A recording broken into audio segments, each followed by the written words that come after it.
एक गांव में गोपाल और उसका बेटा विवेक, कृष्णा और उसका बेटा राजू रहते थे। वो बहुत ही बेस्ट फ्रेंड थे।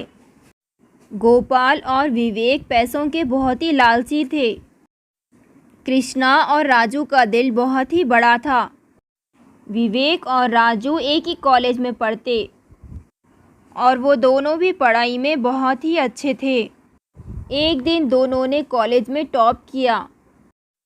विवेक और राजू ने दोनों एक साथ इंजीनियरिंग कंप्लीट की। वो बहुत ही खुश थे, एक साथ सेलिब्रेट किया और दोनों को एक बड़ी कंपनी में जॉब मिली। दोनों बहुत ही खुश थे, दोनों एक साथ जाते और एक साथ आते। और एक दिन गोपाल ने कृष्णा से कहा, हम दोनों बच्चों की पढ़ाई भी कंप्लीट हो गई और जॉब भी लग गई, क्यों ना इनकी शादी कर दें। ने कहा ठीक है। वो दोनों मिलकर दो लड़कियों को देखने गए और वो लड़कियां इन्हें पसंद आ गई। गोपाल ने कहा, हमें दोनों लड़कियां पसंद है, शादी की डेट पक्की कर लेते हैं। और गोपाल ने घर जाकर कहा, मेरे बेटे की सैलरी बहुत ज़्यादा है, वो बहुत ज़्यादा कमाता है, मैं दहेज में 1 करोड़ रुपए लूँगा। और लड़कियों के पिता को बहुत टेंशन हो गई, उसकी तबीयत बिगड़ने लगी क्योंकि उसके पास इतना पैसा नहीं था। उसने सोचा कि मैं फ़ोन पर बात करके समझा कर देखता हूँ। उसने फ़ोन पर कहा कि मेरे पास इतने पैसे नहीं हैं, मैं नहीं दे सकता, मेरे बेटियों की इज्जत का सवाल है, उनसे शादी कर लो, मैं बाद में थोड़े थोड़े कर कर दे दूँगा। पर फ़ोन पर गोपाल ने एक ना सुनी, कहा पैसे दो तो शादी होगी वरना शादी रुक जाएगी।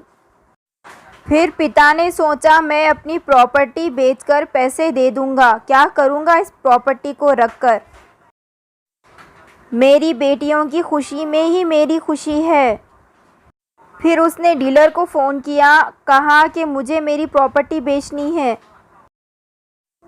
उसने सब कुछ बेचकर पैसे इकट्ठा करना शुरू कर दिया और शादी की तैयारी में वो लग गया।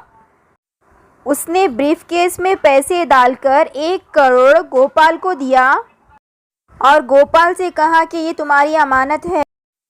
और जब वो कृष्णा को पैसे देने के लिए आगे बढ़ा, कृष्णा ने पैसे लेने से इनकार कर दिया। कहा, मैंने तुमसे मांगे ही नहीं, तुमने अपनी बेटी, अपना दिल का टुकड़ा मुझे दे दिया, मेरे लिए यही बहुत बड़ी बात है।